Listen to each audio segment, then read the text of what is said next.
పాపారావు గారు, రెండు దేశాలు కూడా అటు ఇరాన్ యుద్ధంలో మేము గెలిచామని ప్రకటించుకుంది,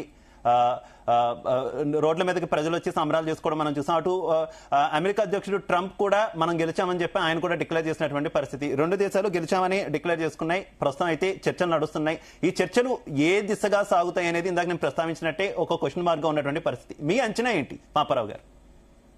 అంటే ఎవరు గెలిచారనే దగ్గర ఒకటే సింపుల్, ఎవరి 10 పాయింట్ ఫార్ములా కాకపోతే 10 పాయింట్స్ మీద పెట్టి ఏ 10 పాయింట్స్ మీద చర్చ జరుగుతుందంటే ఇరాన్ పెట్టిన 10 పాయింట్స్ చుట్టూనే చర్చలు జరుగుతున్నాయి అనేది క్లియర్ గా ఎజెండా సెట్ చేసింది చర్చలకి ఇరాన్. రెండోది ఇక్కడ సరే చర్చలకు మన డిబేట్ ముందు ఏదో పుల్లారావు గారితో అంటూ వచ్చారు, మీరు అన్నదల్లా కాదంటూ ఉంటానని, కానీ నిజంగానే ఆ పరిస్థితి నాకు కనపడుతుంది. ఇప్పుడు మీరు ఆయన అన్నదల్లా నేను కాదనే పరిస్థితి, ఎందుకంటే చర్చలు ఒక కొలిక్కి వస్తాయని ఆయన ఉద్దేశం. సరే, నాకు ఆ నమ్మకం లేదు, ఎందుకంటే చాలా కంటెన్షియస్ పాయింట్స్ ఉన్నాయి. బేసిక్ గా ఏంటంటే చాలా మంది ఉద్దేశం ట్రంప్ ఈజ్ అన్ ఎబరేషన్ అనేది. అమెరికాలో ట్రంప్ ఒక ఎబరేషన్. మామూలు సాధారణంగా ప్రాసెస్ లో వచ్చే అధ్యక్షుడిగా, అమెరికా అధ్యక్షుడిగా వచ్చే సోబర్ అంటే మంచి ఆలోచన ఉన్నటువంటి వ్యక్తిగా ట్రంప్ లేడు. ట్రంప్ ఒక పిచ్చోడు అనేది విడిగా పిచ్చోడిగా లెక్కేస్తున్నారు, అది కాదు. అమెరికా వ్యవస్థ తాలూకు అది చేరుకున్న పతన దశ తాలూకు సింబాలిక్ ఇదే ట్రంప్. అందుకే ట్రంప్ కి ఇప్పటికీ అమెరికాలో చాలా పాపులారిటీ ఉంది. మెగా క్యాంప్ అని ఒకటి ఉంది కదా, అది మెగా క్యాంప్ అంటే మేక్ అమెరికా గ్రేట్ అగైన్ అనే క్యాంపు. రిపబ్లికన్ పార్టీలో పెద్ద క్యాంప్ అది దాని బలం ఇంకా తగ్గలేదు. దానికి ఈయన పెద్ద ప్రతినిధి, ఈయన వాళ్ళంతా కూడా ఈయన వెనకే ఉన్నారు. సో అమెరికా ఒక రకంగా చెప్పాలంటే entire country may have gone mad.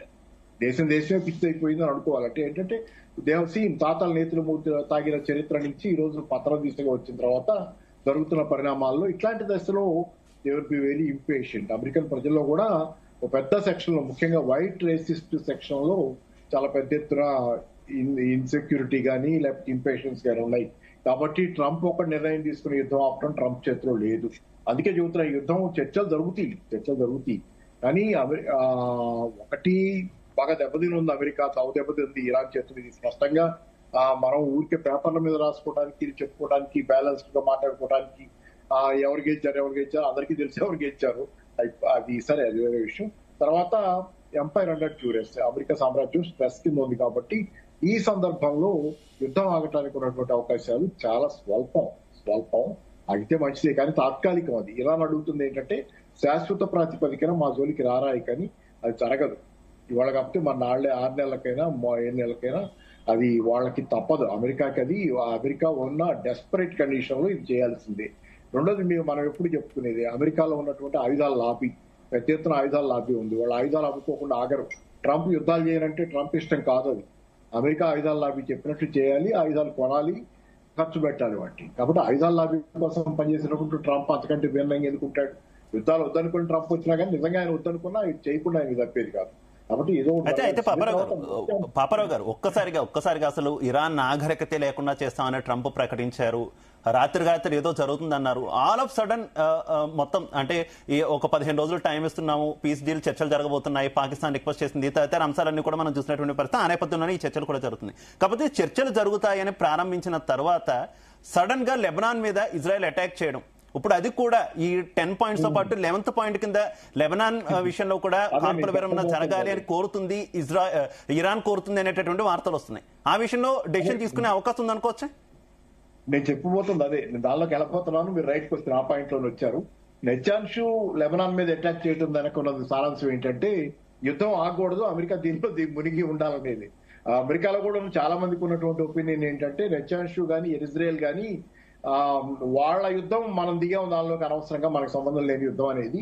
అదే జరిగింది ఈ రోజు. లెబనాన్ మీద అటాక్ చేయడం మొత్తం, లెబనాన్ ని చేయడం మొత్తం నెచ్చాన్షు. పైకి వాళ్ళు ఏంటంటే నేను ఇందాక విన్నదాని ప్రకారం పెద్ద పట్టించుకోలేదు వాళ్ళంతా ఏమి, కానీ ఏంటంటే నెచ్చాన్షు మీద కరప్షన్ కేసు మళ్ళీ బయట ఏదో అవుతుందంట, దానిలో యాక్టివేట్ అయినట్టుంది ఆ కేసు ఏదో. దాంతో ఏంటంటే తప్పదు, డైవర్షన్ కోసం, తన పదవి కోసం అది మళ్ళీ యుద్ధాన్ని ఇట్లా చేసుకుంటూ వెళ్ళేది.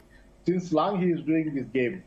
తన వ్యక్తిగతమైన స్వలాభాల కోసం, రాజ్యాధికారం, తన అధికారం కోసం చాలాసార్లు కేసులు డైవర్షన్ లో కూడా కొంత అతని మామూలుగానే కొంత వార్ హాక్ అంటాం కదా, అట్లాంటి వాడు మామూలుగా ఇది అదనం, ఈ కేసు ఒకటి ఉంటాం దాంతో డైవర్ట్ చేయడానికి చేస్తున్నాడు ఏమో అనేది. ఇందాక ఒక చోట ఆ కేసు మళ్ళీ ఏదో వచ్చిందంట బయటికి, ఏదో సంథింగ్ ఐ డోంట్ నో, అదొకటి.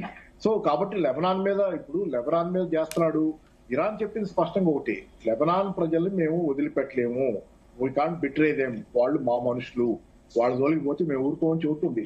నేను ఒకటే సార్ చెప్పేది, ఆధునిక యుగంలో ఎక్కడైతే విలువలన్నీ లోపించినాయో, తరాపరా లేకుండా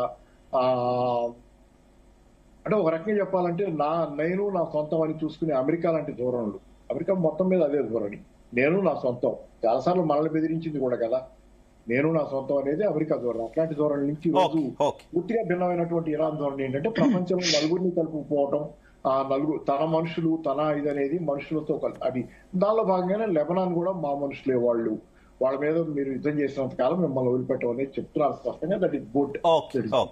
బ్యాడ్ కాబట్టి ఆ క్రమంలో కూడా యుద్ధం ఆగకపోవడానికి కొంత స్కోప్ ఉంది. కాకపోతే ఏంటంటే ఇది ఇజ్రాయెల్ యుద్ధం అని చెప్పి అమెరికా డిసైడ్ అయిపోయి పక్కబోదలుచుకుంటే తాత్కాలికంగా పోవచ్చు, కానీ యుద్ధాలు చేయక అమెరికాకి తప్పొస్తారు. ఎందుకంటే అమెరికా లాభాల కోసం యుద్ధాలు చేయటం, అమెరికాకి ఆయుధాలు ఒక వ్యాపారం జరగాలంటే యుద్ధాలు ఉండాలి. రెండో ప్రపంచ యుద్ధం తర్వాత 200 పైన యుద్ధాలు, 230-40 యుద్ధాల్లో 200 పై చేస్తుంది అమెరికాని. ఎందుకంటే నిత్యం యుద్ధాలు లేకపోతే వాళ్ళ వ్యాపారం ఆయుధాల వ్యాపారమే. కాబట్టి యుద్ధాలు అమెరికా ఆపలేదు ఉన్నంత కాలం. కాబట్టి అది ఎలా ముగుస్తుంది? అమర్నాథ్ గారు, దేశంలో ప్రస్తుతం